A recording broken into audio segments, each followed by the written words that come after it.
Good morning students, I am MRK. Today 12th Maths class, chapter 1, exercise 1.3, solve by using matrix inversion method use பண்ணி follow பண்ணி பார்க்க போகிறோம்.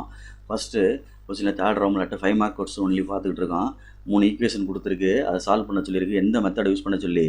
Matrix inversion மெத்தடை use பண்ண சொல்லி.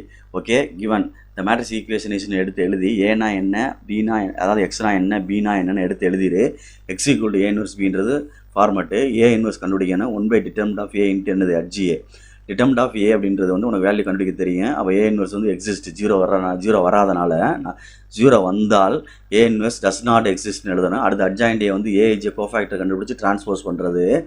இந்த கோஃபேக்டர் கண்டுபிடிச்சி இந்த ரவுண்ட் பண்ணி எழுதுவோம்ல, நம்ம மெத்தடை ஃபாலோ பண்ணி எழுது, இல்லை உங்கள் டீச்சர்ஸ் மெத்தடை ஃபாலோ பண்ணி எழுது. கோஃபேக்டர் கண்டுபிடிச்சிரு, டிரான்ஸ்போஸ் பண்ணிடு.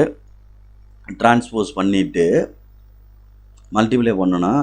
எது அந்த ஏ இன்வர்ஸ்க்கு வரணும், எக்ஸுக்குள் ஏ இன்வர்ஸ் பின்னு.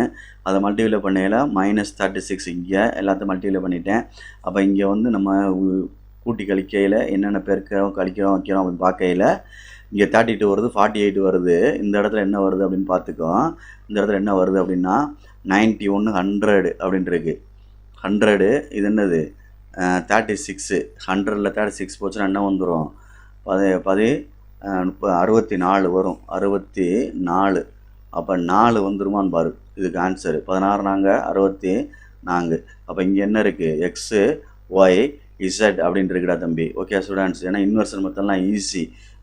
இதுதான் answer. X comma Y comma Z அப்படின்னு எழுதி ஈக்குவல் டு போட்டு 2, 3, 4 அப்படின்றதான் என்னது ஆன்சர். 5 மார்க்ஸ் சம்மு.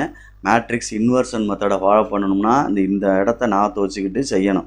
இதுக்கு முன்னாடி ப்ரீவியஸ் வீடியோவில் இன்வர்ஸ் மட்டும் கண்டுபிடிக்கிறது ஒரு மேட்ரிக்ஸ்க்கு காஸ் ஜோர்டன் மெத்தடை யூஸ் பண்ணி கண்டுபிடிக்கிறத கொஞ்சம் டிஃபிகல்ட்டாக இருந்துச்சுன்னு சொல்லி கேர்ஃபுல்லாக செய்யுன்னு சொல்லியிருக்கேன். அதை மட்டும் நல்லா பார்த்துக்க, இதையும் நல்லா பார்த்துக்க. இதெல்லாம் வெரி வெரி சிம்பிள் சம்மு. ஓகே, கேர்ஃபுல்லாக செய்ய. தேங்க்யூ.